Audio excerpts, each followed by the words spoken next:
Okay, you'll notice the lighting's a wee bit different. I think Nicola had a light bulb moment, one of many in this interview. So we were talking before, I think we just started to touch the subject of masks, Nicola, Yeah. and your concerns about that, maybe. Yeah, it's a huge concern for me, to be Okay. honest. There's several studies out there that I've read up on that as well. The whole reason that I got studying into masks as well was the fact that obviously they started asking children to wear the masks to school and on public transport, on the buses, that kind of thing. So normally I would just think, that's okay, it sounds harmless, but something in the back of my mind says, no, research this, and I did. So there was several studies out there, especially linked to children. Basically, wearing masks for even a short length of time can damage their brains, their neurological connections, different things, and it can lead to Alzheimer's later on in life. So maybe 10 to 15 years later, they can get early onset of Alzheimer's. And I found that horrific. And Is that due to the restricted oxygen or the chemicals? You've got several aspects of it. So you've got restricted oxygen intake, which your body needs because you get your gases exchange within your lungs, and you take the oxygen in and then you breathe your carbon dioxide out, and that's also going into your mask and you're rebreathing that carbon dioxide in, which is bad for you. You don't want to be doing that because there's limits on it, and it's been proven again online that these limits are being exceeded when they're wearing the masks, which again is harmful, and then you've got all the bacterial pneumonia and different things where you can actually catch things. And I think the plastic ones now as well, they've got a kind of Teflon spray on them. Again, the chemicals are bad for breathing in for any length of time. The material ones have been linked to the fibres in the material that you're breathing in, and they actually create a coating in your lungs, tiny wee fibres that keep coming off of the material ones because they're not actually proper PPE. The fashion items are not actually created by proper qualified PPE specialists, are they really? Well, and you've obviously, with these concerns, have you acted on them? Have you voiced? Yeah, well, I have actually sent several of the studies and the findings that I've come up with to the school, and I've asked for my kids to be exempt. Okay. I did ask if there was any, tests or anything that they've done, that they've looked into safety-wise, with not just with masks, but the hand sanitizer. The cleaning wipes that they use to wipe the desk. I asked for the ingredients of all these things. I asked that my kids don't use the hand sanitizer again because that can be bad for their skin and their hands. There's studies on that as well, that basically it can actually, after about 7 times of using it in your hands, it stops, what's the term, what's the word for it? No, it's there's let me pause this one now. What's the word for it? It's a medication that can stop it working in your body if you need it. Antibiotics. That's it. Right, sorry, I need to do that one again. So, so you're going to come in here. It's antibiotics. What was it you were saying? What was it when they rub it 7 times? It's not okay. So technically speaking, after they use it on the hand several times, it can actually stop antibiotics from working in your body. Should you need them at one point. But as I say, so I sent a letter into the school basically informing them of these things that I found out, and it wasn't, it's not just my thoughts and opinions, it's, from science that I'm basing this on. So they didn't reply actually with giving me the information that I asked for, but they did give my kids an exemption card, so I will be sending in more letters to the school to see if they have done any safety checks, how they've looked into this, because it's not a one mask fits all, as one thing's different people can be affected in different ways, I believe, as well. And some kids may have underlying health conditions that they might not realise. My son was actually meant to get a test for asthma but hadn't done it. So this was before lockdown, so he could potentially have asthma, and if they put a mask on him, that might be quite bad for him as well. So there's probably kids in that field that we don't even know. We're not aware of what underlying health conditions that they have that's maybe not diagnosed yet. It's interesting because what you're giving just now, Nicola, is a perspective of a parent and a mother. Have you found that? Obviously, all you parents all talk. Are they going through the same process as yourself with the school, or? Shockingly, a lot of them haven't, to be honest. I think quite a lot of kids actually still do wear the mask, and I feel quite sad and for the kids as well, because I do feel there's a lot of peer pressure on them. My son actually said to me at one point, but Mum, what if all other kids are wearing masks? Should I not just wear one as well? But I've told you it's really not good for your health and it can lead to different things, and like it's not just me making this up, this is based on science. I'll show you it's been, the science around this has been around for years. It's not anything that's hidden, although saying it isn't hidden. A lot of it's been taken down as well off of YouTube, and different things are censoring and everything left, right and centre, but you can still obviously find scientific studies on these things, they're around. But and you've shown that to your sons, and they, oh, that's amazing. But they obviously won't sit and read all of it, but I'll sit and show them it, and then they get bored after 5 minutes, you know, like, okay mum, but it does terrify me, because kids are so inclined just to do what they're told, and if their friends are doing it, same with testing. If their kids are being tested, they'll just line up and do it without being asked, without questioning it, I should say. The same as masks. If their friends are wearing one, they'll actually want to wear one too. They won't actually look into, you know, is there anything harmful from this, or could there be anything harmful from this? And even are people washing them enough? Are people washing them in detergent that's perfumed? Does the perfume detergent do anything to the kids inhaling that? There's all aspects that we've not actually probably safely thought through. See, in that point, why do you think it was that the school they acknowledged your inquiry because you were given the exemption cards for your boys? But why did they not reply, do you think? When I say I don't know, I'm going to send in another letter as well, and maybe make it a bit more formal as well, and, you know, say freedom of information request in it as well. So hopefully they will have to reply to that one. But the fact that I mentioned, you know, as I said, there's a few court cases in line, and should they be found out that masks aren't really helpful and are hindering or harmful to the kids, that somebody will need to be held lawfully accountable for this, you know, for making that decision, for asking or requiring or requesting it to be mandatory in school.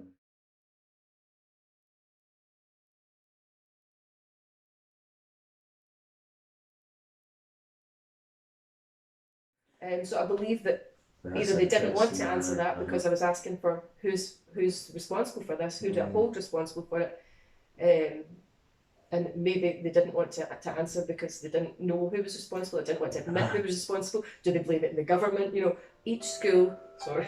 Alright. I'll put that. I should have put that on silent. Is Nicola receiving a request for another interview? I'll wait here.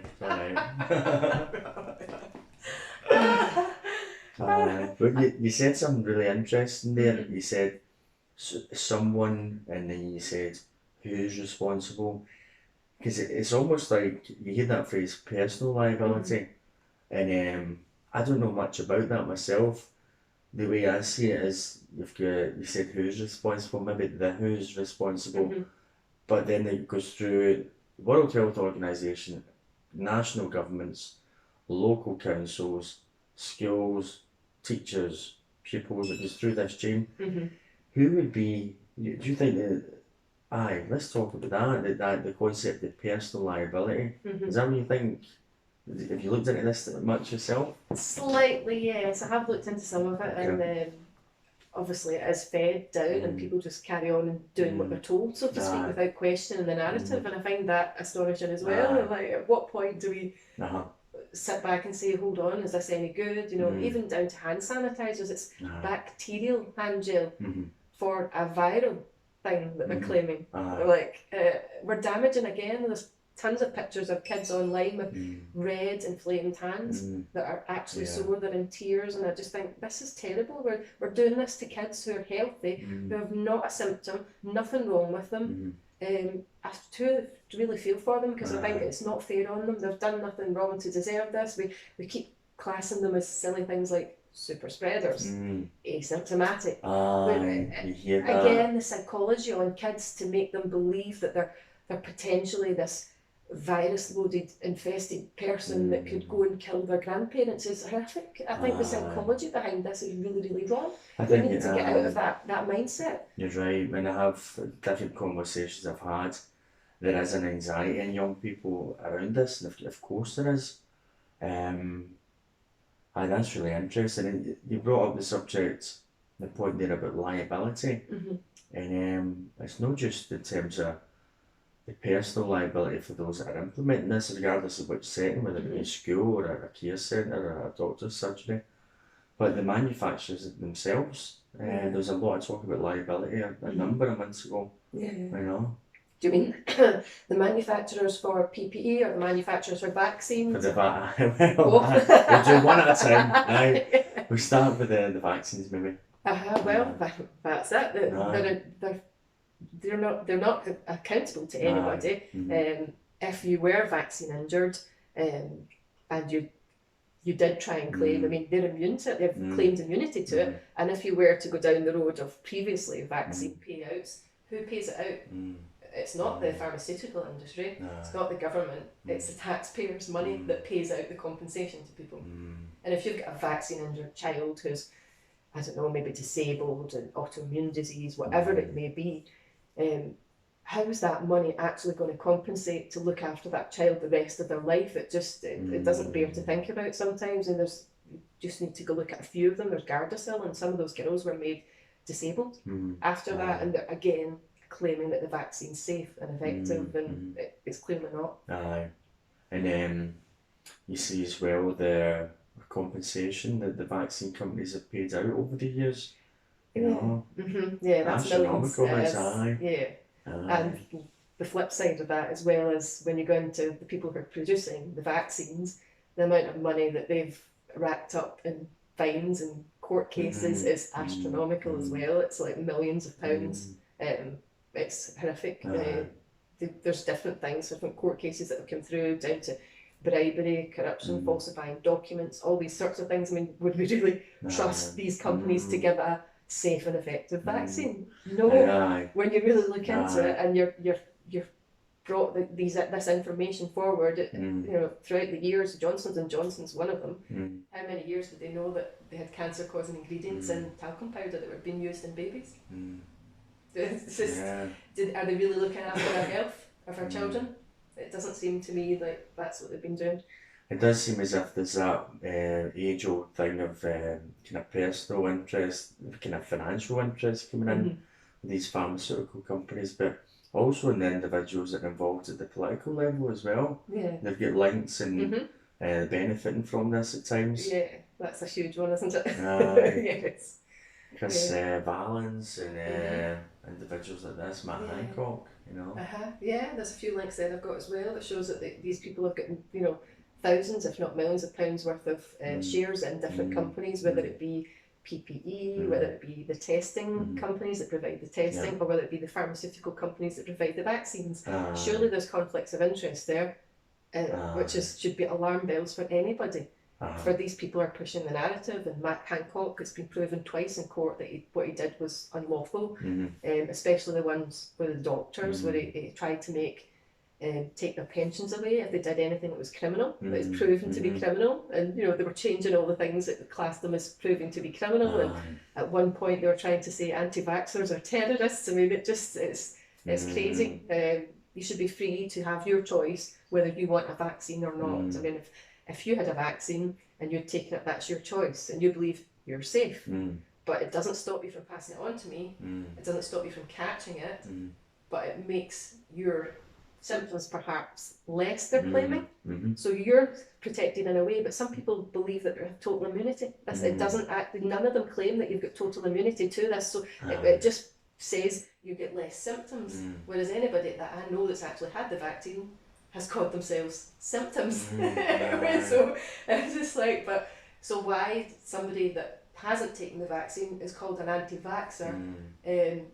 Surely the anti-vaxxer, the person that chooses not to take this vaccine, should be the person that's worried about their health or how they're going to be, because the person that's vaccinated should be healthy and without worry. That's interesting. So it causes a division where, you know, they're basically blaming the anti-vaxxer for causing whatever, whereas the person that's been vaccinated should feel quite safe. It does seem like that. It'll be interesting to see how people react when they're watching the interview and they're hearing an anti-vaxxer coming away with a kind of reasonable, thought out kind of thought pattern as to the position that they hold. So I would welcome feedback on this, and hopefully in the comments it's not going to be labels, it'll be much more thanks for sending that link, and thanks for providing that perspective, because ultimately you're a mother, Yeah. you know, and you've got 2 sons, you're not coming at this to cause bother. No, not at all. I mean, I vaccinated my kids up to a certain age as well, so it wasn't like I'm totally anti-vax. I always have been. You know, it's came. I grew. I've researched more. I've found out things, and I do feel as if I failed partly as a mum as well because I have vaccinated my kids. Because I do believe that they can be harmful to a degree as well. Once you do research them and find out these things, it changes your perspectives on things. You believe that you're doing things for the greater good of humanity, for you know, for the herd immunity, all this kind of stuff. But when you actually find out the amount of people who've been damaged through it opens your eyes to a whole different perspective on it.